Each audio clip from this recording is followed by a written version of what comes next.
आनन्दवर्धनः किम् उक्तवन्तः यदि भवन्तः एवं वदन्ति गुणवृत्त्या एव ध्वनिर्लक्ष्यते इति यदि उच्यते चेत्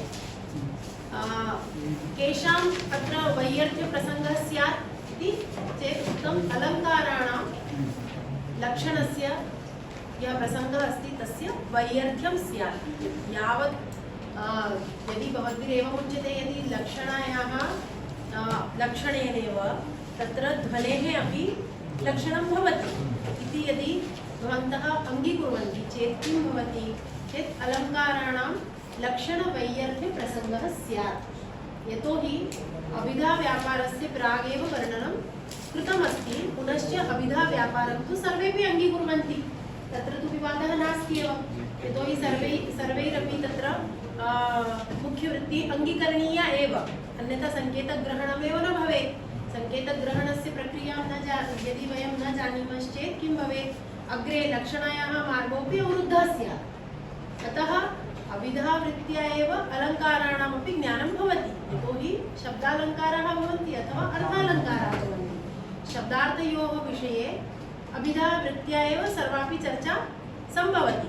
अतः अलङ्काराणां लक्षणं न करणीयं स्यात्। यदि एवं भवेत्, एकस्य ध्वनेः एकस्य लक्षणायाः एकस्य भेदस्य वर्णनेनैव ध्वनेः सर्वेषामपि भेदानां यदि ज्ञानं स्यात् चेत् अभिधायाः लक्षणेन सर्वेषाम् अलङ्काराणामपि ज्ञानं स्यात् इति एवं दोषः स्यात्। तस्य एवं शास्त्रे पश्यामश्चेत् एवं नास्ति। अलङ्काराणां पृथक् पृथक् लक्षणानि आचार्यैः उक्तानि सन्ति। इत्युक्तौ केवलम् अभिधायाः लक्षणमात्रेणैव अलङ्काराणां लक्षणं न भवति। तथैव केवलं भक्तेः लक्षणमात्रेण ध्वनेः लक्षणं न भवति। ध्वनेः सर्वेषामपि भेदानां लक्षणं कथमपि न सम्भवति। समझ लो मोनिका क्या बोला कि यदि अगर हम ये मान लें कि इसके लक्षणा के भक्ति के लक्षण करने से ही ध्वनि का भी उसमें अंतर्भाव हो जाएगा, मतलब ध्वनि का भी लक्षण हो जाएगा, तो ये बात वैसे ही होगी जैसे कि अभिधा वृत्ति का लक्षण कर देने से सभी अलंकारों का भी लक्षण हो गया। लेकिन ऐसा तो नहीं है, प्रत्येक अलंकार का आचार्य ने अलग अलग लक्षण किया है, अलग अलग उदाहरण प्रस्तुत किए हैं, है ना, फिर उनकी स्थिति काव्य में बताई है। तो इतना विस्तार जो किया गया है वो सारा व्यर्थ हो जाएगा। इसलिए आपका ये कथन कैसे भी उचित नहीं है, क्योंकि ध्वनि के जो 1000 भेद हैं, हजारों से भी अधिक, मतलब 1000 2000 ऐसे करके नहीं, 10,455 तो कहे हैं, उसके बाद भी कहा है कि अनंत हो सकते हैं। उन सभी भेदों का लक्षण आपके इस भक्ति के एक भेद में कैसे भी अंतर्भूत नहीं हो सकते। इतनी बात कहने के पश्चात ये आगे बताते हैं कि अब यदि किसी ने इस ध्वनि का लक्षण कर भी दिया, चलो आपने ये कह दिया कि हमारे भक्ति के एक भेद में तो ये ध्वनि दिख रही है, तो चलो कम से कम आपने ये तो मान ही लिया कि ध्वनि नामक कोई तत्व है और वो इस लक्षणा के मार्ग से कुछ अलग है, इसको तो आप मान ही रहे हैं। और यदि किसी प्रकार से आप इसके बारे में बात कर रहे हैं तो हमारे ही पक्ष की सिद्धि हो रही है, क्योंकि ऐसा तो नहीं कह रहे जैसे अभाववादी कह रहे हैं, तो मान तो रहे ही हैं, तो कह रहे हैं कि इस तरह से हमारे पक्ष की ही सिद्धि होती है। ये सब हमने अभी पढ़ लिया। उसके बाद में आगे अनिर्वचनीयतावादियों की बात कहने से पूर्व जो वहाँ कहा था कि कोई शालीन बुद्धि ऐसे लोग हैं, ये शालीन बुद्धयः सन्ति, ते यद्यपि अवगच्छन्ति ध्वनितत्त्वं तथापि तस्मिन् विषये किञ्चित् वक्तुं सिद्धाः न सन्ति, समर्थाः न सन्ति। तादृशाः ये शालीन बुद्धयः जनाः सन्ति। शालीन बुद्धयः इत्युक्तौ ये अप्रगल्भमतयः सन्ति, जिनकी मति जो है वो बहुत प्रगल्भ नहीं है, प्रौढ़ नहीं है, तो वो इस शास्त्र को समझ नहीं पा रहे, इस ध्वनि तत्व को जान नहीं पा रहे, इसीलिए वो क्या इसका वर्णन नहीं करने में समर्थ हो पा रहे और इसका लक्षण करने में समर्थ नहीं हो पा रहे।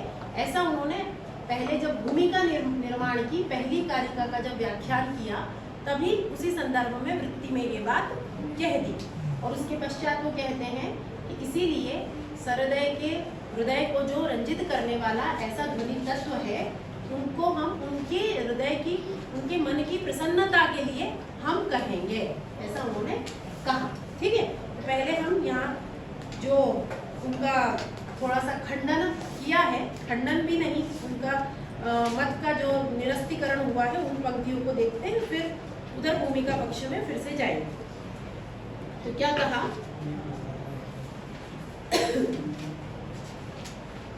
कृतेपि वा पूर्वमेवान्ये ध्वनिर्लक्षणे पक्ष संसिद्धिरेव नः यस्मात् ध्वनिरस्तीति नः पक्षः स च प्रागेव संसिद्धः इत्ययत्न संपन्न समीहितार्थाः संवृत्ताः स्मः।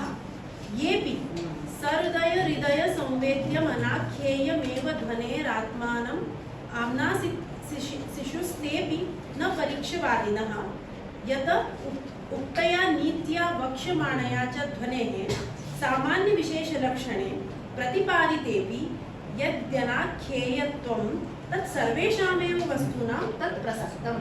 तत् बहु समीचीनतया ते उक्तवन्तः। किं यदि अस्माभिः सामान्यलक्षणं कृतं, विशिष्टलक्षणमपि कृतम्, अथवा अग्रे करिष्यते चेदपि यदि केनचित् एवम् उच्यते यद् अस्य लक्षणं न सम्भवति चेत् सर्वेषामेव वस्तूनां ईदृशीरेव स्थितिः स्यात्। अगर किसी वस्तु का सामान्य लक्षण दुनिया में सब जानते हैं, क्योंकि पहले ही क्या बोला है कि इसको वैयाकरणों ने पहले ही स्थापित कर दिया है ध्वनि तत्व को, हम तो केवल उसका लक्षण करके आपके सम्मुख प्रस्तुत कर रहे हैं और काव्य में उसकी कैसी स्थिति है इसको बता रहे हैं। तो तात्पर्य क्या है कि जिस तत्व को पहले ही बहुत विद्वान लोग वर्णित कर चुके हैं, है ना, और उसको लोक में भी सामान्य रूप से लोग जानते हैं। इसका मतलब ये है कि जिसका सामान्य लक्षण भी जाना जाता है और विशेष लक्षण भी जाना जाता है, उसके बारे में भी आप ये कहें कि अरे इसके संबंध में तो हम कुछ भी कहने में समर्थ नहीं हो पा रहे, तो फिर दुनिया की सारी वस्तुओं के बारे में यही कहा जाएगा कि कुछ भी इधर आ जाओ ममता, यहाँ बैठो, कि दुनिया में कोई भी वस्तु ऐसी नहीं है जिसका लक्षण किया जा सकता है, क्योंकि जो पहले से प्रसिद्ध है, जिसका सामान्य लक्षण भी हम जानते हैं, विशेष लक्षण भी जानते हैं, उसके बाद भी हम ये कहें कि हम तो उसका लक्षण करने में समर्थ नहीं हो रहे हैं, तो फिर दुनिया का कौन सा पदार्थ ऐसा बचेगा जिसका कि हम लक्षण करने में समर्थ होंगे? सभी ऐसे ही हो जाएंगे ना। सामान्य रूप से बात समझ रहे हो? जैसे कि अगर हम कहें कि ये आकाश तत्व है, आकाश का क्या लक्षण है? सामान्य रूप से हमने समझ लिया अवकाश ही आकाश है, फिर विशेष लक्षण भी न्यायादि दर्शनों में जो कहा है वो हमने समझ लिया, उसके बाद भी हम कहें कि अब तो हम आकाश को नहीं जानते, तो ऐसे तो सारे ही पदार्थ ऐसे ही हो जाएंगे ना कि आप उनका सामान्य लक्षण भी जानो, विशेष लक्षण भी जानो, और उसके बाद में ये कहो कि हम तो इसका लक्षण करने में समर्थ नहीं है। तो वही बात यहाँ का कि तब तो समग्र वस्तुओं के संबंध में यही प्राप्त हो जाएगा, यद अनाख्येयत्वं तत् सर्वेषामेव वस्तूनां तत् प्रसक्तम्। समझ रहे हो ना? जगति यानि कानि अपि वस्तूनि सन्ति तत्र ईदृशीरेव स्थितिः सर्वत्र भवेत् एवम् अत्र उक्तम्। यदि पुनः ध्वनेः अतिशयोक्त्यानया काव्यान्तरातिशयी तैः स्वरूपम् आख्यायते तत्तेऽपि युक्ताविधायिन एव। पुनश्च यदि अत्र अतिशयोक्तिवशात् यथा वयम् ईश्वरस्य विषये वदामः, ब्रह्मणः विषये वदामः, यत् तत्त्वम् ईदृशं वर्तते, तत्र अस्माकं वाणी समर्था नास्ति, तस्य वर्णने वयम् असमर्थाः स्मः, तर्हि किमर्थम् एवं वदामः? तत्र ईश्वरे एवं अतिशयः अस्ति, ज्ञानस्य अतिशयः, सर्वम् ऐश्वर्यस्य अपि तत्र उत्कर्षः वर्तते, बुद्धेः उत्कर्षः, सर्वमपि तत्र उत्कृष्टतया विद्यते। तस्य वर्णने अस्माकं वाणी असमर्था भवति, तर्हि एतस्मिन् वयम् एवं तु न वक्तुम् अर्हामः यत् ईश्वरः नास्ति, ब्रह्मतत्त्वं नास्ति, वयम् असमर्थाः इति। तर्हि ये अनिर्वचनीयतावादिनः सन्ति ते वस्तुतः स्पष्टतया अस्माकं विरोधे सन्ति इति वयं न वक्तुम् इच्छामः। ते तु इतोपि अस्माकं मतमेव पोषयन्ति, किं किमर्थम् इति चेत् यदि किञ्चित् वस्तु तथा वर्तते यत्र बहु माहात्म्यं वर्तते, उत्कर्षः विद्यते चेत् अस्माकं वाणी तत्र असमर्था भवति। तादृशमेव किञ्चित् अपूर्वं तत्त्वं ते अवगच्छन्ति, किन्तु अप्रगल्भमतिवशात् तस्य लक्षणे ते समर्थाः न भवन्ति। अतः अस्माकं मतस्येव कथञ्चित् पुष्टिः जायते इति एतेषां आनन्दवर्धनाचार्याणां मतं भवति। तर्हि मुख्यरूपेण वस्तुतः अभाववादिनामेव खण्डनमस्ति, भक्तवादिनामेव खण्डनम्। अनिर्वचनीयतावादिनस्तु एवं प्रायः समर्थने एव वर्तन्ते चेदपि तेन एकं तेपि पूर्वपक्षिणः इति कृत्वा अत्र आनन्दवर्धनेन उक्ताः। इतोपि अत्र उक्तमेव वयं समीहितार्थाः संवृताः स्मः। इतोपि अस्माकं ते लाभाय उपकाराय एव एतत् कृतवन्तः, वयं धन्याः स्मः इति ते उक्तवन्तः। इतोपि इत्युक्तौ अनिर्वचनीयतावादिनः यदा एते एवम् उक्तवन्तः यत् ध्वनिः अनिर्वचनीयतत्त्वं वर्तते, तर्हि आनन्दवर्धनः कथयति इतोपि वयं धन्याः एव जाताः, एते एवम् उक्तवन्तः यद्ध्वनि तादृशं किमपि तत्त्वमस्ति तत्र अस्माकं वाणी न गन्तुं पारयति इति। इतोपि एतावत् अत्र उक्तम्। अत्रैव प्रथमोद्योतस्य समाप्तिः भवति। अत्र यदुक्तमासीत् भूमिकाभागे उक्तं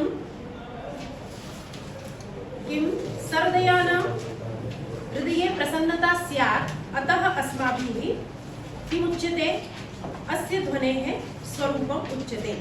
अत्र सहृदयाः के भवन्ति इत्यस्मिन् विषये वो कुछ बच्चों के फॉर्म नहीं आए, वो बस नाम बता रहा हूँ मैं। एक तो प्रदीप शर्मा है,